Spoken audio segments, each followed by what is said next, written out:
Let's start with Sue. Sue Schultz, City Attorney. Thank you. Paul Vollert, Public Works Superintendent. Michael Tim, District 7 Alderman. Madeline Palmquist, District 8. Ryan Austin, committee member. Jeff Benscover, District 4 Alderman. Joe Eichstead, City Engineer. Thank you. Item 2, review and consider the proposal from Link Things for Predictive Mobility Project funded through the Wisconsin DOT's CRP program. Want to give us an intro, Joe?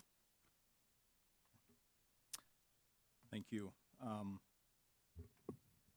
So this was coming back from last month's council meeting, and in preparation for further discussion, I did reach out to Link Things and invite Kurt Brandt to attend the meeting today, and he's in the audience, and he's prepared to answer questions.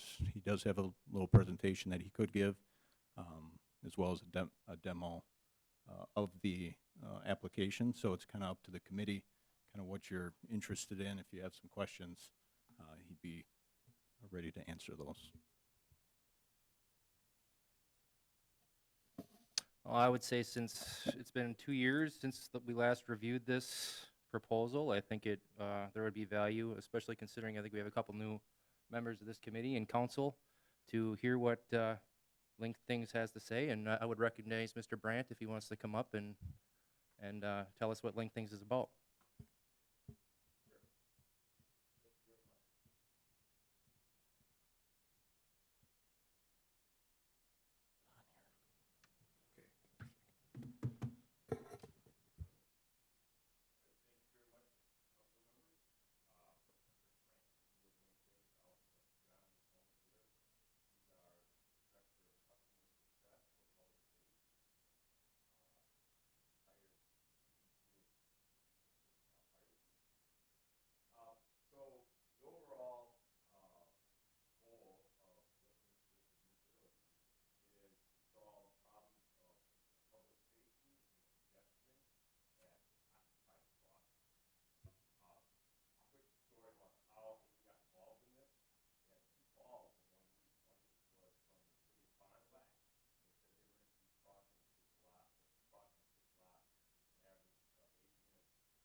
Any questions? I have a quick question. So I see on the pricing outline, and maybe, I don't know if this is more towards Joe or you, but a lot of the sensors that go on the actual tracks, but for the emergency equipment that we have, the police, fire trucks, is there anything that needs to be put on there that costs money, or is it all through an app and?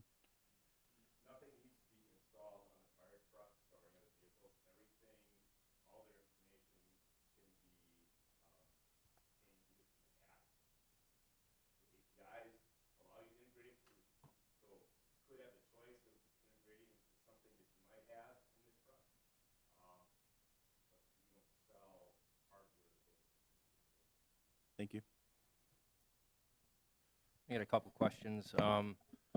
First, we have a good amount of switching activity that occurs, particularly on one of our busier intersections, West Grand crossing there. Is that something that can be predicted by your software or your equipment?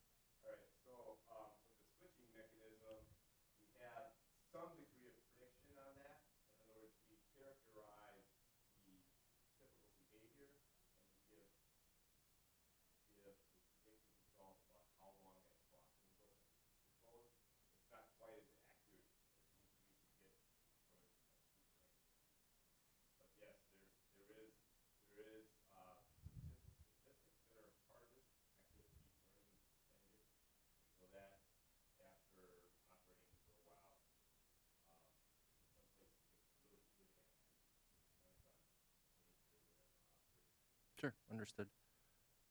Secondly, primarily around public safety side, are there alternate routes provided when a crossing is blocked? Is that information that is passed to those first responders?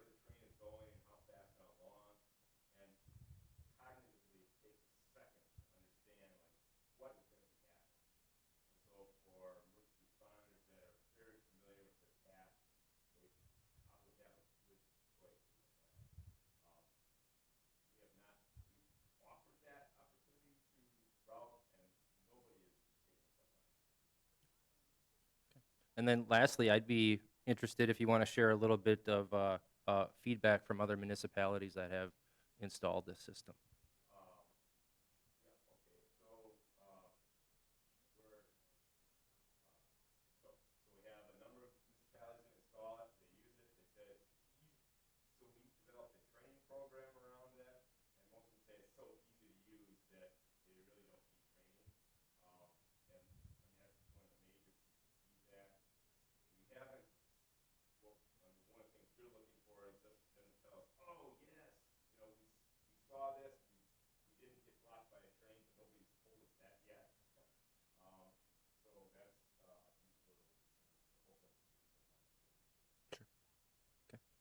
That's all. Thanks. Go ahead.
Thank you.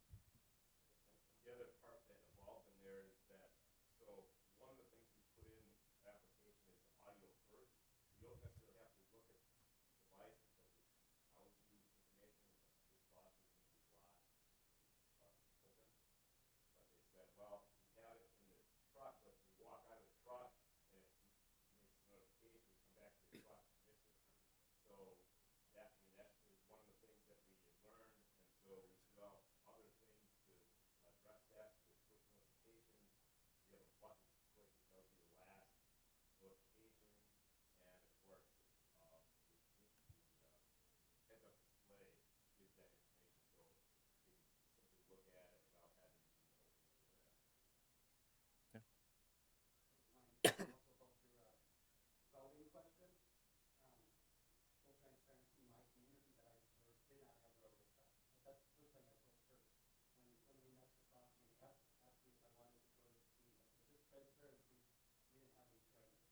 But I talked to a lot of my neighbors that did and around the state, and what was really fascinating to me was that there are, of the communities that I talked to, several of them, high percentage of them, that avoid railroad crossings to not get caught at railroad crossings. So they may be taking a different route, which is longer, because they don't want to, they have no intelligence about getting caught at a crossing. I met the neighboring retired fire chief at the gym, and he asked me what I was doing. And I told him, working for Link Things, what's that? And he had busy railroad tracks in his community, and I told him to it, and he's the one that said to me, we 100% of the time avoided crossing because we had zero intelligence, and we didn't want to get caught. So they were going a different route 100% of the time because they had no ability to know if that crossing was occupied, Mm-hmm. and thus they were longer response times, wear Yeah. and tear, more fuel, all of that. Yep. So it's now giving them the tools that they need to make those tough decisions on where to go. I mean, the piece of that is, in many communities, the crossing is blocked, I mean, open 80 or 90% of the time. So if they're always going around the wrong way, they're always doing an extra 2 miles, always having a negative impact on response time, quality staffing, airfare. Yeah. Oh, yeah, we met with, this morning. You wanna go over that? Yeah, we had a good meeting with the fire chief and some of the command staff of the fire department. They had some questions. There's been turnover in the fire department, much like everywhere. And really good discussion, and don't want to put words in their mouth, but supportive Mhm. of the initiative after hearing the technology, the predictive nature, the real time of it, and the heads-up display application, because chief and staff were worried about the information overload that goes into a first responder, and having that quick heads-up display gives them enough information to make a decision, and then the ability to click on it and get more information if they need to. Mhm. So really good meeting. We forwarded them some additional information. The grants, 14 sensors, 7 signs. The number and location of sensors, number and location of sensors would be in that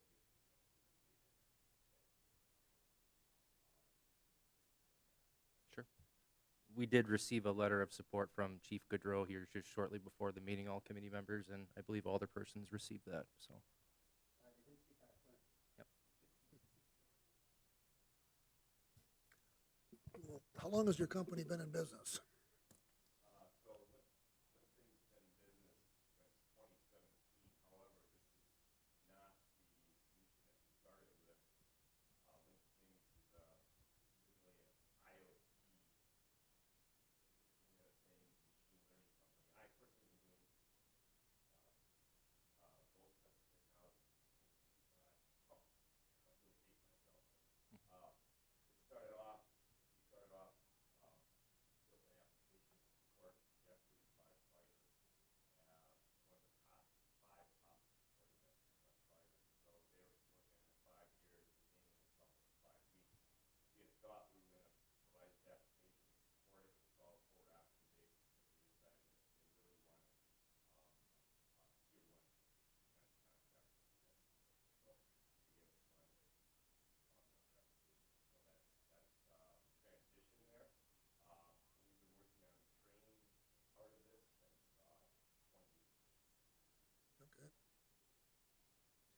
And where do you guys come out of? You must have a location in Wisconsin, Yes, so we're located in Milwaukee. Milwaukee. Okay, so if we needed to get a hold of you, you could be up here pretty quick. Yeah. And we're in other states, we have people that set up in other states. And then when we have a significant installation, we also find local vendors. Okay. That's pretty much all I have. I have a question about your software and your upgrade. So you had mentioned the upgrade to have the click and the notify. Does that automatically come to your user base, or is there additional fees or upgrades that occur? Yes, all our software is app-based and cloud-based. All upgrades are automatic. There's no additional fee. All the different applications are available for emergency responders, and as we develop new ones, old ones might be phased out, nobody's using them. We have new applications that are automatic availability for them. The one caveat on that is for the public app, it's based on threshold of 10,000 users per day. If, and so we charge additional increments for every 10,000 additional users per day. I don't see that being a problem here, but in some communities, like for example in Illinois, where we have a corridor with 100,000 users per day, we start them off with a package for 10,000 users per day, and so if that increases, then the charge that because it's more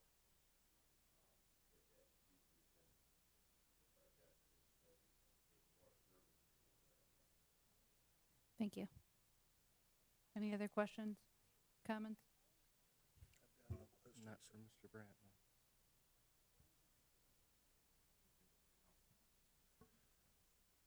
Thank you, Mr. Brandt.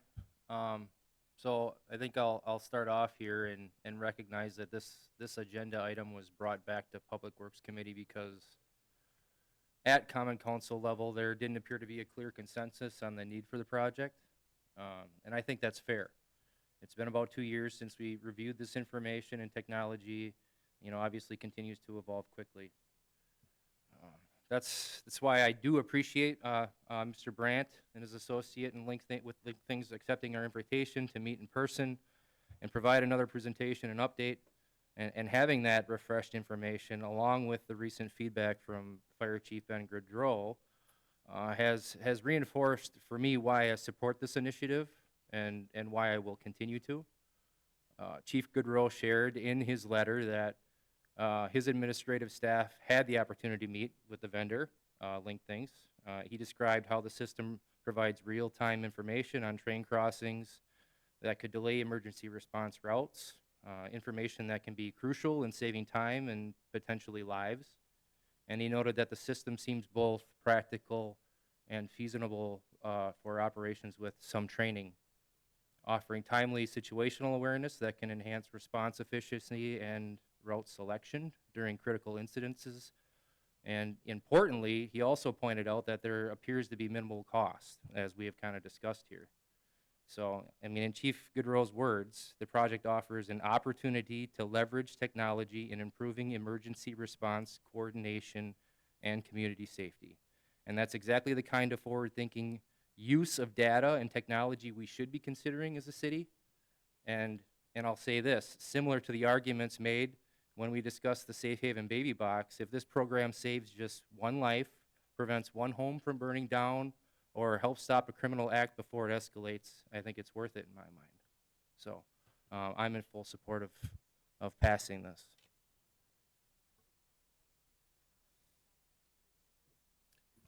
I sat down with Joel this afternoon. I was kind of astounded. There's 16 railroad crossings on the west side of town. I did not know that.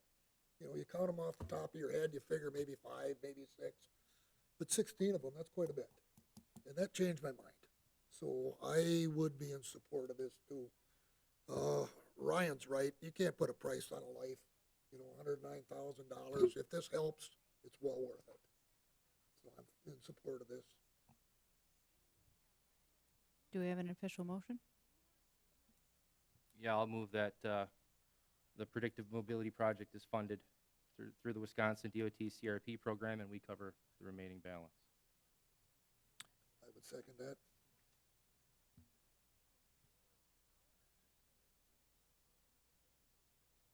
To award to the proposal to link things, correct, yes. We have a motion and a second. All those in favor? Aye. I, Ayes have it 3-0. Item 3, to review and consider changes to Chapter 7 ordinance regarding eligibility for the Wisconsin DNR recycling grant. Is that Paul?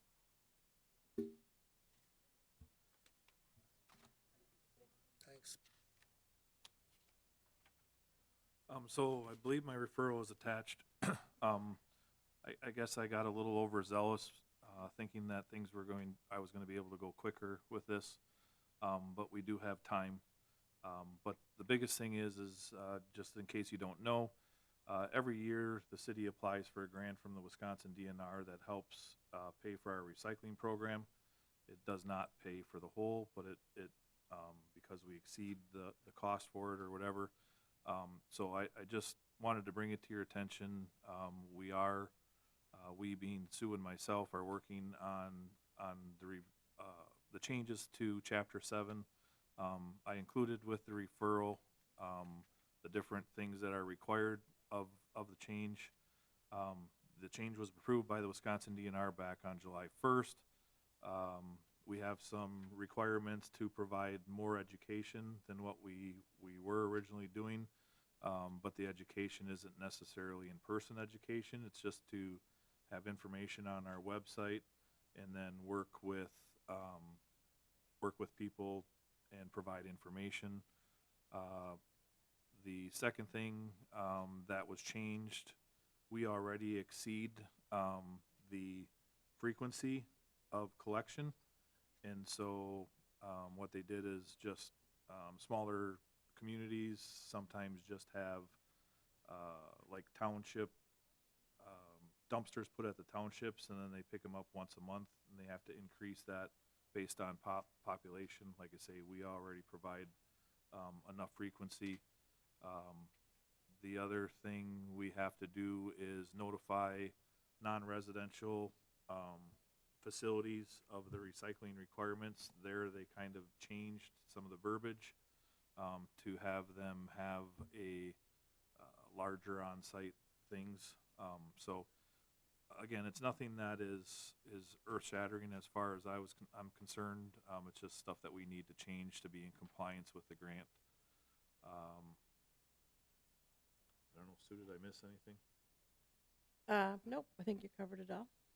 So, like I say, we're hopeful we have until, I think it was April, right?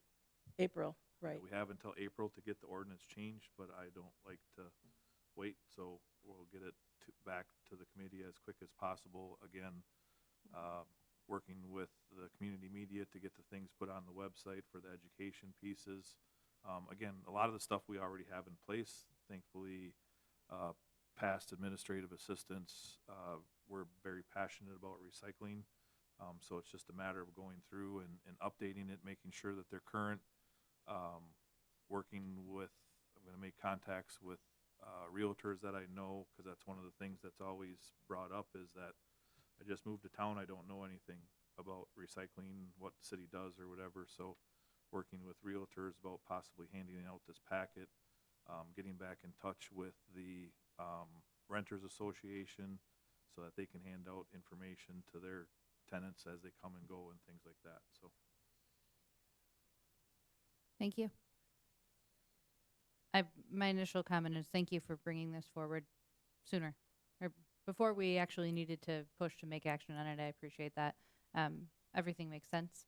I would like to see the actual ordinance before we approve, which sounds like it's coming. Great. Any other questions? Any comments?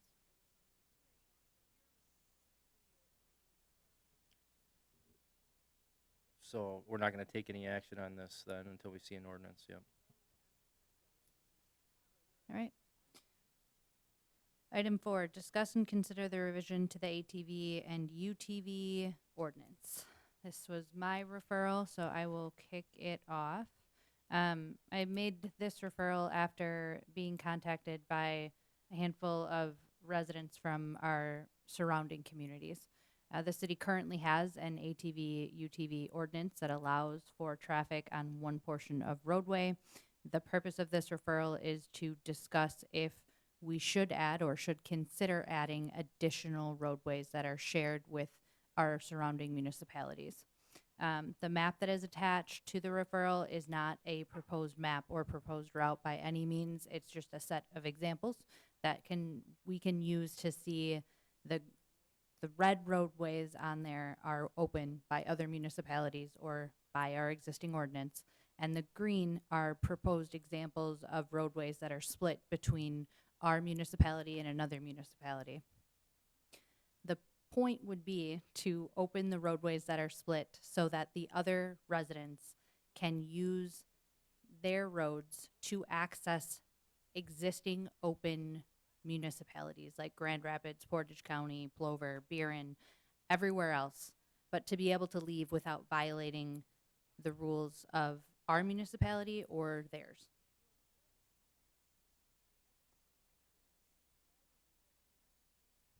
Did I cover that so well? We have no questions.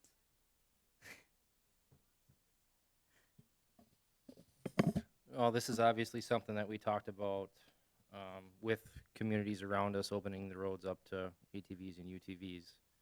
And, you know, to me, like you said, the word slippery slope is very accurate here.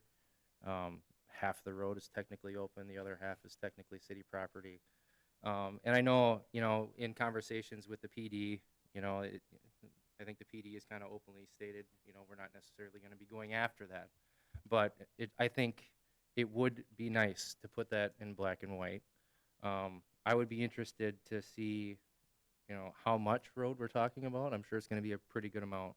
And then if we're talking about trying to facilitate access to, some of the areas that are kind of landlocked by the city as well, what that would look like. So I would support staff coming up with that report for us to review. But beyond that, until I see that, I don't know that I'd be willing to just do a wide, broad stroke pass here. I agree. I think we also need to consider who is on those roads. So one example, we got an email today from a resident who was concerned about opening a split road and if that would impact a Wisconsin area or Wisconsin Rapids resident. And on the example map, we have 2 Mile, where all of the houses on 2 Mile in that green stretch are Grand Rapids homes. There's not a single Wisconsin Rapids home there. Those people cannot use their equipment or machines because they are not going to violate a rule that isn't written down. So I think I agree that in order to determine what should go into our existing ordinance, we need to know what roads specifically we're talking about. And I don't think that it would be an end-all be-all if we got that list and said, this one's probably not a good idea. To pick and choose once we have that list would be ideal.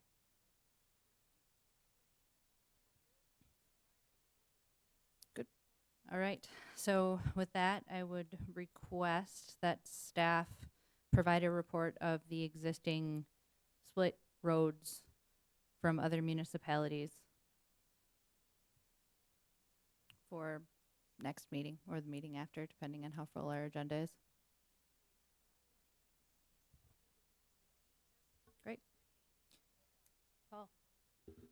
You're gonna also want roads that are 100% in the city, but have Grand Rapids residents on one side, because that does occur. If you could throw them on there and make a note of it, that'd be great. Okay. Not the intention, but I know Weeping Willow is one of those where we've got some Grand Rapids, some Wisconsin Rapids, but Okay. I think seeing all of them would help. Thank you. Okay, item 5, review and consider approval of state municipal financial agreement for DOT project along State Highway 54, 2nd Avenue South between Seneca Road and State Highway 13 and West Riverview Expressway ID 6990319/89. Is that Joe? Yes, thank you. So we did recently find out that the state has initiated this stretch of roadway into their program for connecting highways for 2028. That's the same construction year that the first phase of A Street is being planned for. So the current condition of Second Avenue is such that, you know, over the next few years, having no indication from the DOT prior to this that, you know, there'd be any projects put forth, that maintenance efforts would be continuing to get more and more difficult every year.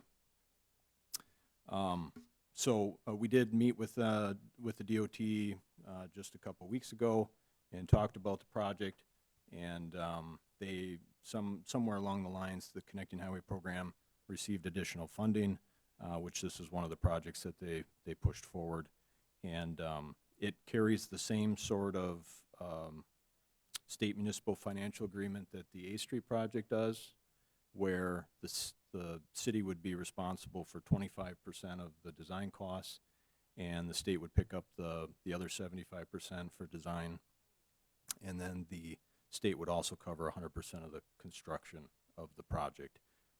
That's for going any underground utility work that needs to be done. The utilities would pick up that cost and be coordinated with construction. And if there's any additional street enhancements beyond what the DOT's original scope of the project was going to be. But considering the condition of Second Avenue, we'd certainly recommend approval of moving forward with this state municipal financial agreement. Comments? Questions? Joel, this section of road has been on our radar, right, as far as a construction project that the city has been potentially planning. I'm just looking at, you know, how does the state work with you when it comes to those type of projects? How much notice are you typically getting so we can plan accordingly for this type of project? Well, and so I guess, yes, the Second Avenue project, Paul's been well aware of the street condition, the pavement condition, monitoring that, wondering about, well, how far can our maintenance efforts go, you know, under the Connecting Highway agreements. We're limited to basically just asphalt patching, filling potholes. 2 inches or more, from my understanding, is for an asphalt thickness is something that the state has to be involved with from a project standpoint. And so when we found out about this, it was already in their program, and they already had the state municipal financial agreement already drafted, ready to go. So it was a quick turnaround in that sense that, you know, just 2 weeks ago, 2-3 weeks ago, we find out that it's in the program, and we've got it here at a meeting. So, You know, obviously we have a road improvement plan that goes out about 5 years. You know, so is this going to cause us to have to probably move some projects around, or? well, we do have, there are some sewer needs that I think are already identified in the 5 years CIP along Second Avenue. So in some ways, there's some overlap here that, you know, we'll incorporate those utility needs in with this project in 2028. Okay, thank you.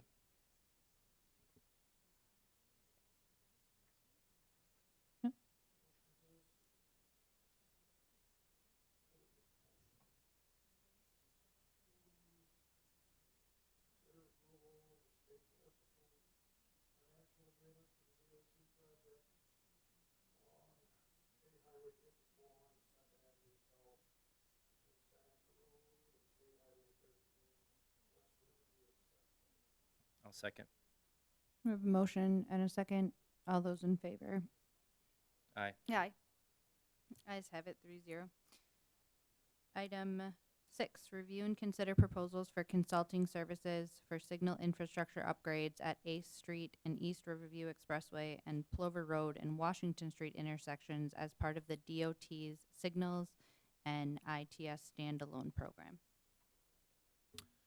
So the committee may recall earlier this year bringing in another state municipal agreement back in June, actually, for this grant application. It's through the same state program that we used for the Chase Street, West Grand, and High Street intersections. And so the project scope, again, is to install flashing yellow arrows, upgrade the pedestrian countdown timers, retime the signals to incorporate that flashing yellow arrow, new controllers, new conductors, new signal heads where needed. And so with the approval of that, we did reach out to consultants, traffic engineers. The proposal that we put together for the state included $40,000 for engineering fees associated with doing the engineering work associated with these two signal improvement projects. And we got two proposals back, one from TADI. We haven't worked with them in the past, but I have seen, I recognize the company name, and they've done a lot of work in Wisconsin. And then also from Strand. Strand has done a lot of roadway type projects for the city in the past. They're currently helping us with the intersection control evaluation for the East Jackson Street project. But there is quite a difference in the proposals that they provided. And, you know, looking at what we were considering for the grant and the scoping, we had identified $40,000 would be suitable to get us through the design process and into construction. And although Strands would probably be more thorough, I think we'd still be comfortable moving forward with the TADI proposal at $38,526, and believe that we'll still end up with a successful product. Thank you. Any questions, comments? I'll make a motion to award the project to TADI in the amount of $38,526. I'll second. Motion and a second. All those in favor? Aye. Ayes have it 3-0. Item 7, review and consider proposals for real estate acquisition services for the DOT's A Street project between Lakewood Lane and Whitrock Avenue. So with connecting highways, the local municipality, being the city, has the right-of-way jurisdiction. So in a sense, it's the city's responsibility to maintain and secure the necessary right-of-way. But considering that this is a DOT project, the way that the process will work is that the city will hire somebody to do the real estate acquisition and be reimbursed after those acquisitions are complete.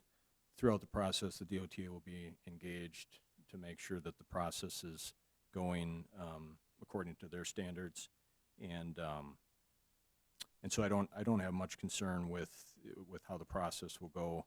And we did get quite a few proposals back, and looking through, tried to you know, structure them such that there was comparing apples to apples.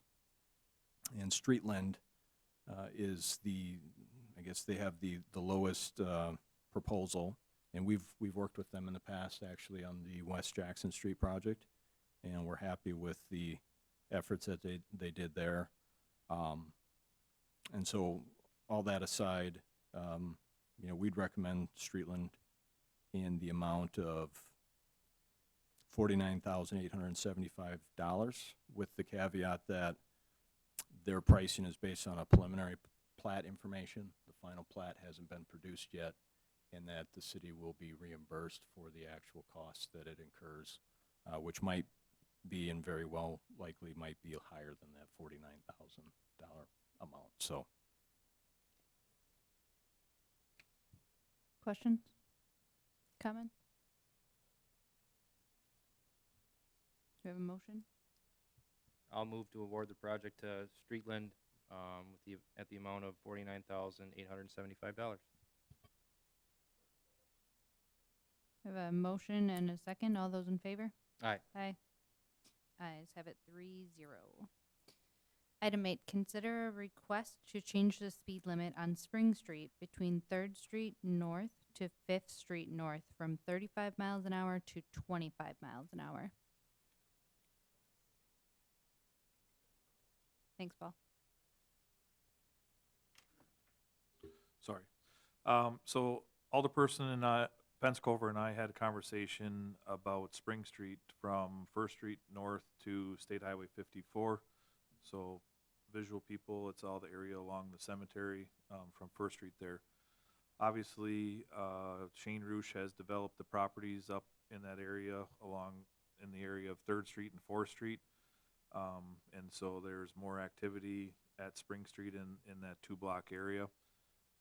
Alderperson Pensacola got a request or a call from one of his constituents that does live on Spring Street now in that area. And he just feels that the traffic is going pretty fast. There's also in that area between 4th Street and 5th Street, the Poplar Springs Park. Even though it does not have a lot of equipment, things like that in the area, we have constructed a sledding hill in that area when we do get snow, so there are kids and things like that that are also in that area. In reviewing the current ordinance, the speed limit is 25 miles an hour from First Street North to 3rd Street North, and then from 3rd Street to east to the first corner, it is 35 miles an hour, and then it goes back down to 25 miles an hour from that corner to State Highway 54, and then opposite. And so we cannot just simply go out there and put up a 25-mile-an-hour speed limit sign. We could, but it wouldn't be enforceable. So there would be a need to change the ordinance. In my referral, I put this on there without Alderperson Pensacola knowing what I put on there, but we could do nothing. We could leave it posted as is with the current speed limit. We could change the speed limit to 25 miles an hour as it was requested. Joel, go ahead. I was just gonna add a recommendation that I would interject into the conversation is that at least before adjusting speed limits, at least doing a speed study out there. With Spring Street being a wider street, there's the driver tendency is to drive what they believe it to be a safe speed. And so that may differ from 35, may differ from 25, whatever regulatory speed limit is set. But the typical standard would be trying to set the speed limit based upon an 85th percentile. So 85% of the people are traveling at a certain speed. You know, it could be 30 miles per hour, it could be 35 or 25, or close to. That's kind of the target speed to regulate it at. But at least prior to making a decision, you know, consider at least doing a speed study to see what's actually out there. Is there a speed issue to begin with? Because a lower speed or a faster speed limit doesn't necessarily get the desired results either.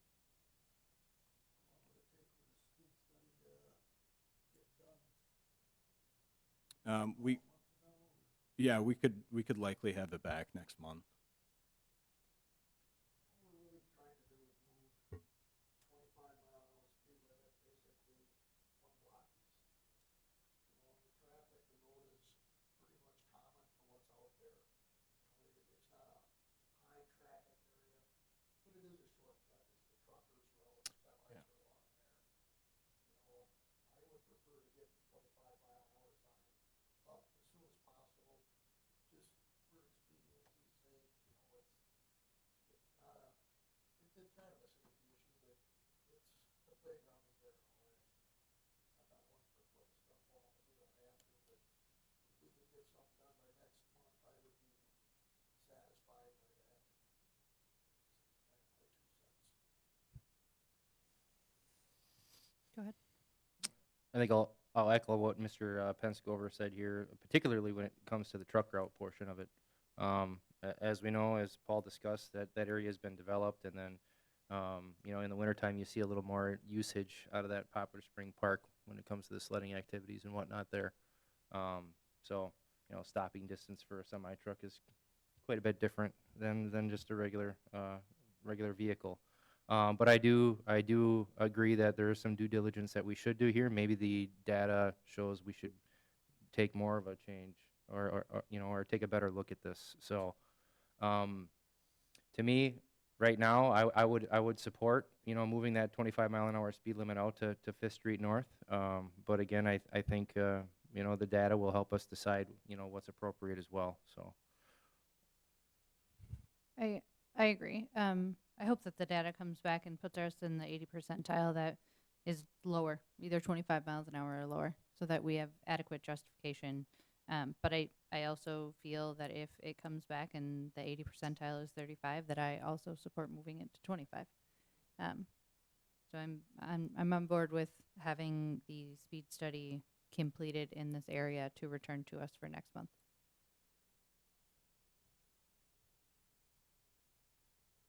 Does that need to be an official motion, Joe, or are you okay with that? Oh, that's fine. Great, thank you. Item 9, to review the engineering and street monthly activity report. Start with streets, Paul. All right, thank you.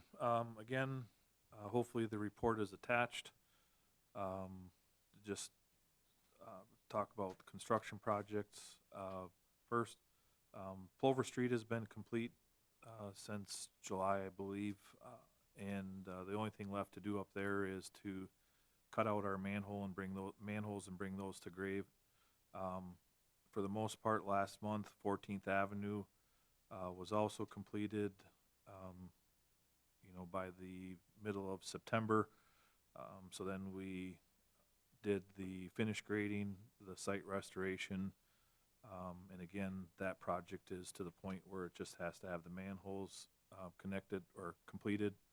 That there's a part of in the document, if you have it in front of you, is 14th Avenue facing to the south, just shy of or just north of mid-block, like I say, facing south. So since the paving was completed and everything, you know, that's the amount of grass growth that we have gotten, you know, in the last, 3 weeks or whatever. So just thought I would include that because sometimes you guys don't get to see what our finished product looks like.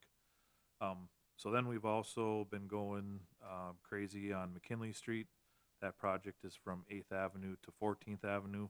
So attached is all of our underground footage that was completed.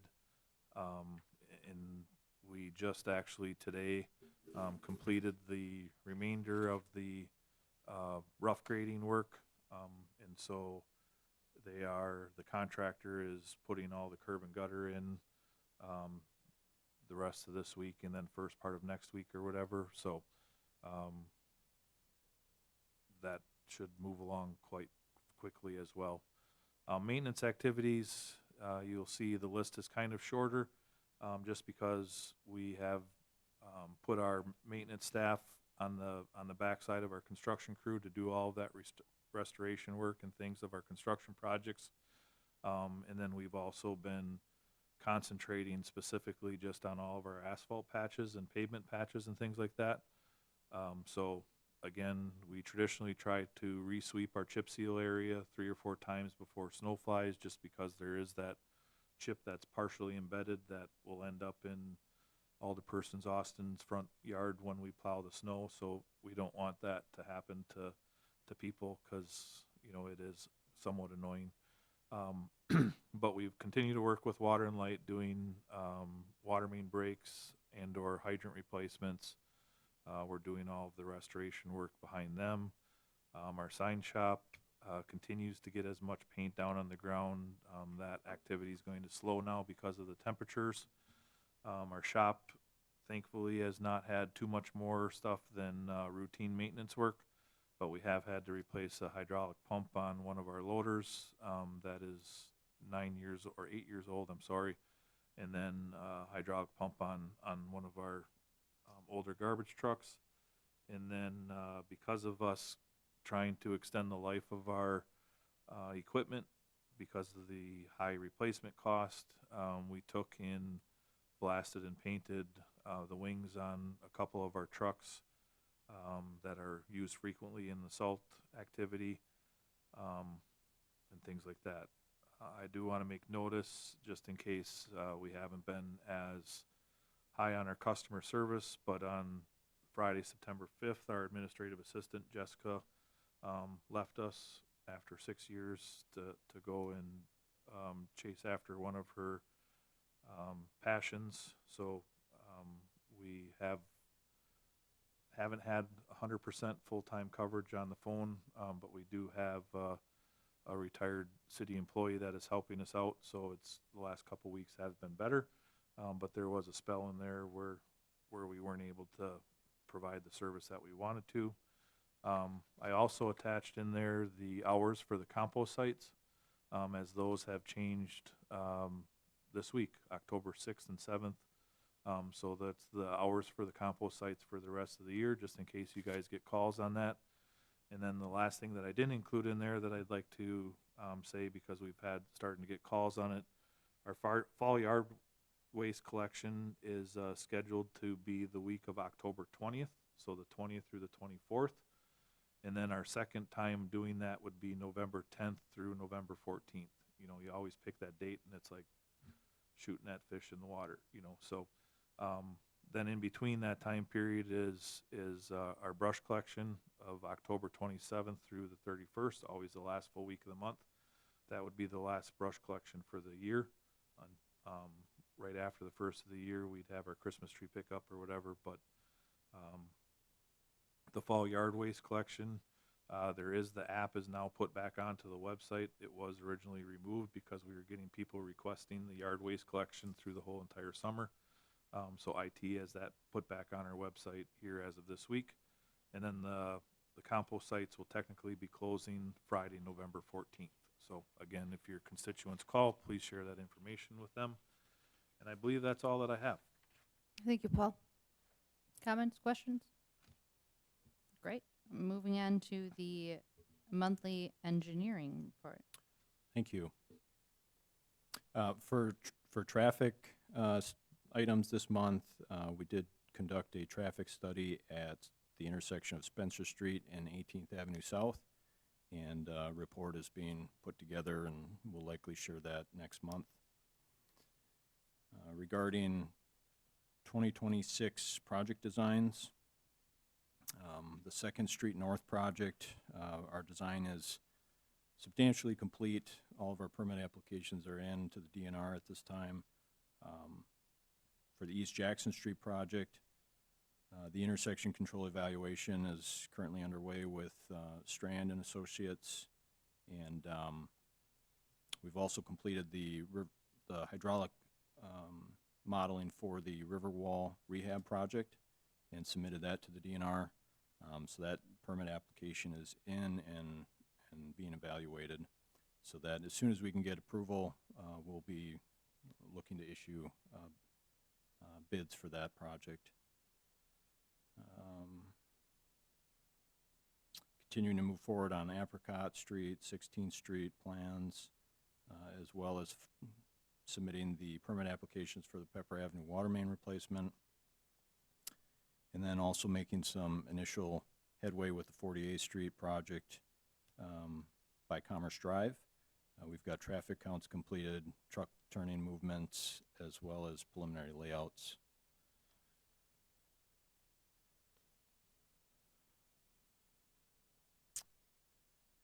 For the 8th Street Wood Avenue pedestrian crossing, that is still under construction, and anticipate that it should be wrapped up in the next couple of weeks.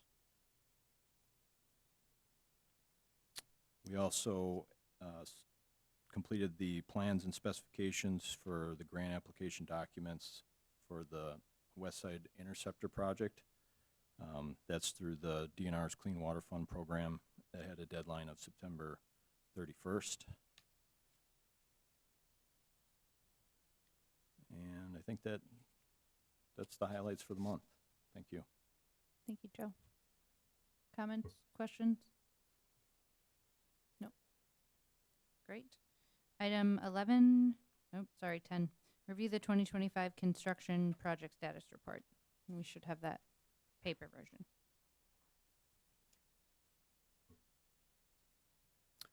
So I can start out quick with a quick overview and I guess we're continuing to monitor the, at least for the street construction labor aspect, there's a shortcoming on budget dollars there. So we're continuing to monitor that. One of the things that we're currently working on is for the street construction cost account, we've got a balance of $508,000 that at this point in the season, we can take off the expected contract dollars that we have left and see where some of these numbers are going to fall if, you know, collectively we believe we still have some money left or if there's going to need to be a budget transfer or something at the end of the season. But otherwise, storm sewer accounts, those look good. Water main accounts look good, and as well as sanitary. Thank you. Any questions, comments, concerns? Great. All right, item 11, review the referral list. Anything to add or officially remove, update, change? Hearing none, we have set next meeting date, which falls on November 6th at 5 p.m. Any objections to November 6th? Excellent. And item 13, adjournment. We will adjourn at 6:24 p.m. Thank you.